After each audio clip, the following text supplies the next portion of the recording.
vamos conversar com o ator e diretor Cláudio Coca.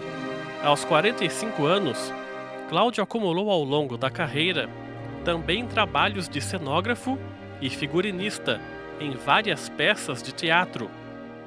Sempre envolvido à arte, este artista já coordenou cursos de encenação, além de fazer palestras e se dedicar ainda à dramaturgia.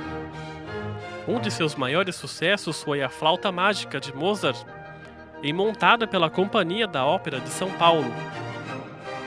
De família humilde, Cláudio desenvolveu desde a infância um lado voltado aos personagens.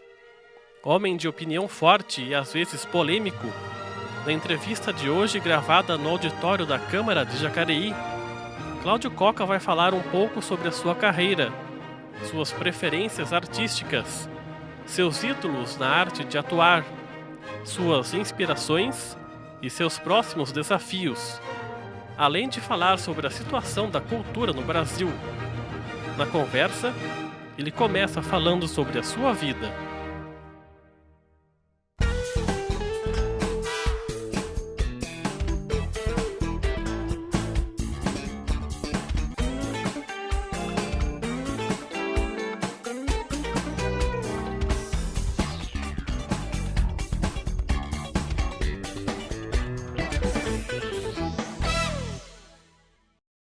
Bom, Cláudio, obrigado pela sua presença aqui no nosso programa. Como começou esse seu interesse pela carreira artística, pelas artes em geral? Foi desde a infância? Como é que começou? Então, em primeiro lugar, obrigado pelo convite. O interesse pelas artes começou bem cedo, começou aos 8 anos, né? Através da arte gráfica, desenho, né? Meu irmão desenhava, eu desenhava e assim foi se estendendo. E também pela motivação dos pais, né? Meus pais sempre foram muito liberais, muito comunicativos e incentivadores do que a gente optasse por fazer. Mas meu início nas artes começou através do desenho. Os seus pais tinham alguma ligação com artes? Alguém exercia essa profissão ou não? Então, minha mãe era uma costureira, mas mais do que uma costureira, ela já, naquele período ela já trabalhava com confecções, ela gostava de criar, então ela riscava os seus modelitos, fazia bolsa, calça, camisa das ideias dela. E meu pai trabalhou um período fazendo projetos de casas, né? Um período assim que ele não me falou muito, mas ele disse que fazia plantas de casa tal para os amigos tal. Então acho que deve ter caminhado por aí. E na sua infância nas artes plásticas, como é que se desenvolveu esse trabalho nas artes gráficas também? Então, na verdade, as pessoas costumam dizer, né, que talento, né, é um dom. Eu diria que o meu dom, de início, foi da inveja. É engraçado, mas assim, quem desenhava era meu irmão mais velho. E eu, como mais novo, ficava vendo os vizinhos dizerem assim: nossa, como aquele menino desenha bem e tal. E aquela coisa de adolescente, de jovem, né, nem adolescente, criança. Queria competir eu vou aprender, com o irmão, eu vou aprender. E aí eu fui nessa cisma de querer aprender. Passou-se os anos, o meu irmão dedicou uma outra carreira de cabeleireiro, foi seguir um outro caminho e eu peguei gosto por aquilo e ali eu segui, né? E meu reconhecimento enquanto artista local foi, acredito que no final dos anos 80, por ali, quando uma gestão, acredito que na gestão da Sônia Bonano, com a Oficina de Arte Santa Helena, coisa e tal, e o novo espaço que estava se abrindo da Casa do Artesão, eu estava num período de fazer esculturas. Eu esculpia em pedras de sabão. Eu comprava pedra de sabão e fazia as esculturas. E isso chamou a atenção da gestão, que perguntou se eu não queria expor e fez toda uma matéria sobre esse começo, e ali eu engrenei, né? Quer dizer, nessa época das esculturas e tal, você já ganhava dinheiro com arte? Na verdade, era mais um prazer. Dali que começou a surgir a proposta de se fazer uma artista, que eu não lembro o nome dela agora, ela comprava minhas obras de sabão e ela fazia todo um processo de transformar isso em bronze. Então, ela comprava todas as minhas esculturas de sabão para fazer as suas esculturas em bronze. E aí sim começou a entrar um capital para mim na ocasião, ainda adolescente. E passando das artes plásticas e das artes gráficas para a carreira de ator e diretor, como é que foi Por que você resolveu passar para esse lado? Então, na verdade, acho que como todo jovem da minha época, a gente tinha todos os pais, né, tinham a necessidade de colocar os seus filhos para fazer Senai, né? E o Senai, não existia Senai em Jacareí, era Senai em São José dos Campos, o Santos Dumont. E eu sou da turma de 84. Aí eu entrei lá para estudar tornearia mecânica, fiz 1 ano e meio de tornearia e mais uma especialização em fresa, trabalhar como fresador. E durante esse processo de estudo, eu tive um professor de matemática, que era também um homem de teatro. E aí, um belo dia, durante a aula frequente de matemática, ele perguntou se eu conhecia teatro. Aí eu falei que não, ele falou que tinha um convite para me fazer e perguntou se eu não gostaria do meu... A gente tinha 1 hora de almoço no Senai, era uma correria enorme, assim. A gente ficava praticamente o dia inteiro lá e tinha 1 hora de almoço. E aí ele nos fez um convite que a gente tirasse meia hora de almoço e que meia hora fosse conhecer no auditório essa arte, o teatro. Foi na ocasião onde eu conheci o Feu Andrade, o Denon de Souza, que é um ator falecido, enfim. E aí a gente foi experimentar que arte era essa, e a gente ficou de 30 em 30 minutos ali, todo dia, trabalhando até pegar gosto por ela, escrever meu primeiro texto, enfim. Quer dizer, o professor de matemática começou a dar aula de Diógenes, teatro para vocês. Isso, na verdade, é um profissional dramaturgo de São José dos Campos, Diógenes Feliciano Chiaradia, que mora ali nas proximidades do Sesc, e ele era professor de matemática no Santos Dumont até naquele período, e me convidou para conhecer o teatro. Foi ali que deu início tudo. E a partir dali você começou a querer se aprofundar mais, Sim. aprender mais, fazer outros porque cursos? O Senai ele tinha a seguinte política, né? O Senai naquela época era exclusivo para meninos, né? Só meninos. E a gente trabalhei dentro do Senai, nos intervalos do Senai com esse profissional, e esse profissional tinha um grupo chamado Grupo Tema. E eu trabalhei com ele por 3 anos, que foi o período que eu estudei lá. Depois, acabou o processo lá dentro, um pedido do próprio Senai, porque o diretor, na ocasião, queria, o Diógenes, né, que era meu professor de teatro e diretor do processo, ele queria implantar a entrada de atrizes no espetáculo, coisa que era impedida a entrada dela no Senai. Daí ele se desvinculou do Senai, eu também estava saindo do Senai, a gente veio se encontrar anos depois. Aí, depois que eu saí do Senai, vindo para Jacareí, foi que, junto do Feu Andrade, eu participei do grupo Antes que Aconteça, que era um grupo que estava saindo, desvinculando da Igreja Santa Cecília. Fiquei um período com eles, saí e montei meu próprio grupo de teatro. Então, foi dando sequência. E a necessidade, pelo fato de não encontrar diretores, até profissionais de teatro na época, nós fomos obrigados a nós mesmos, vocês mesmos construir essa história. E o grupo que você criou é o que está até hoje, os ofertantes? Não, naquela ocasião, depois que eu saí do grupo que o Feu dirigia, que era o Antes que Aconteça, eu montei o grupo Gente de Teatro. Aí eu contei com o apoio do Gilberto Silvério, que até então era dramaturgo. Aí ele me ajudou a escrever textos, a gente reuniu um grupo de pessoas, e o grupo Gente de Teatro tinha a filosofia de arrebanhar gente para o teatro. Então, se a gente estava para estrear amanhã, ainda hoje você poderia entrar e estaria participando do espetáculo de amanhã. Nós estaríamos engajando você de alguma forma, te dando uma participação pequena para que você fizesse parte dessa nossa festa, dessa nossa estreia, né?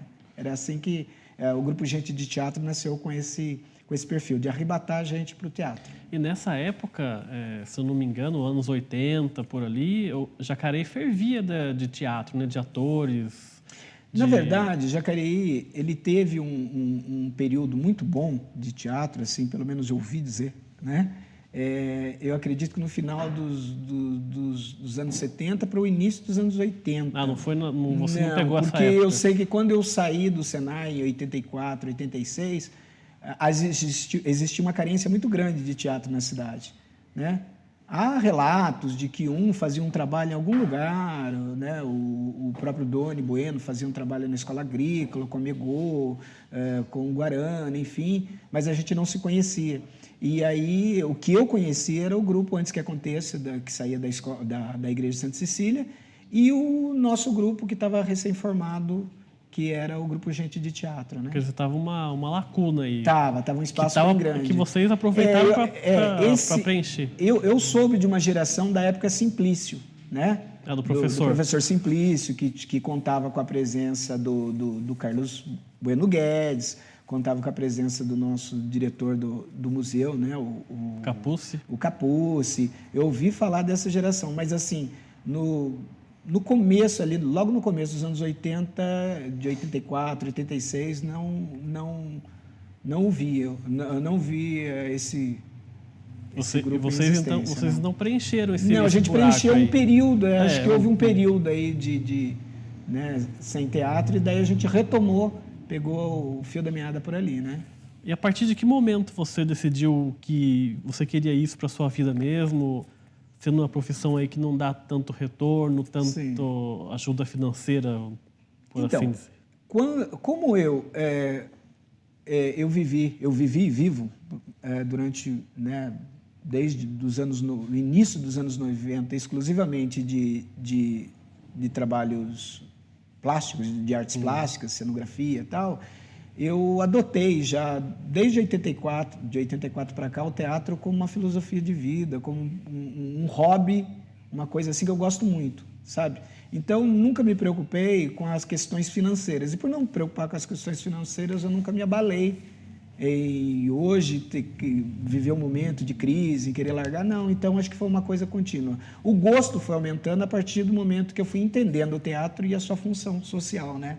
Que eu poderia dizer muitas coisas que eu achava e acho importante para as pessoas e usando esse canal cênico para isso, né? Porque eu vi esse currículo seu que você me entregou aqui. Você tem parte no teatro como ator, como diretor, como cenógrafo, como figurinista. Você foi aprendendo ali, foi então, fazendo de tudo um pouco. Foi de tudo um pouco. Como eu tive que sair, né, eu saí de São José e vim para cá para implantar as ideias do teatro que eu queria, e havia uma carência muito grande de profissionais da área, então eu mesmo produzia, eu mesmo construía o cenário, eu mesmo dirigia. Tive que me ausentar enquanto ator, porque eu precisava fazer pessoas, fazer atores. Vivi um período muito interessante, que logo na minha chegada eu abri uma oficina de teatro gratuito, oficina a qual me deu o direito mais tarde de viver disso e trabalhar com isso. Mas inicialmente eu convidei, através de cartazinhos colados em poste, reuni uma média de 30, 40 jovens no Pátio dos Trilhos, hoje conhecido como Pátio dos Trilhos, era a estação ferroviária ali, e eu dava aula todo domingo de manhã de graça. Aí uma curiosidade foi que do dia para a noite eu fui convidado pela própria prefeitura para fazer parte dos profissionais que iriam dar pela primeira vez curso de arte cênica, curso de teatro. E aí eu fiquei curioso para saber, mas como eu fui convidado assim? Passaram na rua, me viram e falaram, vem dar aula. Aí a informação que eu tenho é que a Câmara dos Vereadores mandou uma carta elogiando a iniciativa da Sônia Bonanno em implantar teatro no município. Aí eu acredito que para ela não ficar mal, porque não existia, ela procurou saber quem que é esse profissional que está dando aula lá. Eles pensaram que você já estava fazendo... Pensou que eu já estava, mas era uma iniciativa minha, era uma necessidade minha e uma carência que eu tinha da arte e eu fiz. E daí eu fui convidado a comparecer, conversar, né, me apresentar. Efetivamente, eles poderem avaliar minha capacidade, e aí eu fui convidado para dar aula na Oficina de Arte Santa Helena e foi ali que eu comecei. Mas foi uma iniciativa própria de aulas gratuitas na rua. E a partir daí você começa a fazer uma série de espetáculos teatrais por Jacareí, Sim. Inclusive com autores famosos como Plínio Marcos e Nelson Rodrigues, é isso? Sim. Na verdade, o meu início, como eu sempre tive a preocupação com a causa social, o meu início foi com um texto que nasceu de uma revista dos anos 80, que acho que pessoas com mais de 30 conhecem, que é a revista Família Cristã. Então, eu recebia, enquanto eu trabalhava como mecânico, eu recebia muito essas revistas que a empresa que eu trabalhava nos dava essas revistas. E eu achei uma crônica do Padre Zezinho, que falava o título era Menino, Moleque Malandro, acho que de 88. E daí eu gostei muito da crônica, do que ele falava, dos menores de rua, e o meu primeiro trabalho mesmo, assim, efetivo trabalho assim que a gente apresentou em vários bairros, porque eu fiquei quase 7 anos vivendo com teatro de rua. Poucas pessoas sabem disso, mas eu fiquei meus primeiros 7 anos, boa parte deles foram na rua, apresentando ao ar livre, assim, né, em coretos, festas de igreja, enfim. E foi com esse espetáculo que a gente tem uma classificação como teatro rapping, que é o teatro livre, aonde você tem um texto para falar, mas você pode improvisar e acrescentar coisas e é livre. O diretor dá para o ator a liberdade de falar o que está no texto e o que vier na cabeça dele. E sempre em contato com o povo ali. Sempre em contato com o povo e em cima do tema abordado, né? E aí a gente trabalhou com esse espetáculo. Na sequência, o Grupo Gente que chegou a ter 28 atores, que eu estava ficando maluco para dirigir tanta gente, fomos para festival de teatro e tudo. Ele acabou, naturalmente ele acabou. Aí eu tive a oportunidade de montar mais outros 2 grupos, que foi o Grupo Etos e o Grupo Atos Humanos, que depois foi passado por Guto Peloja.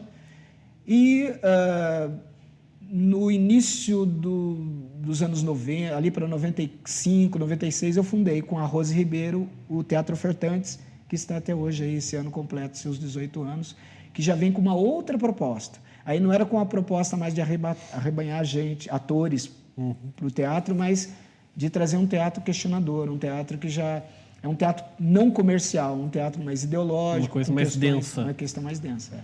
E por que você resolveu escolher esses 2 dramaturgos, o Plínio Marcos e o Nelson Rodrigues? Então, eu diria que Plínio Marcos é um Nelson Rodrigues para a classe C, D e E, entendeu? Porque o Nelson Rodrigues é de classe média, todos os personagens são de classe média.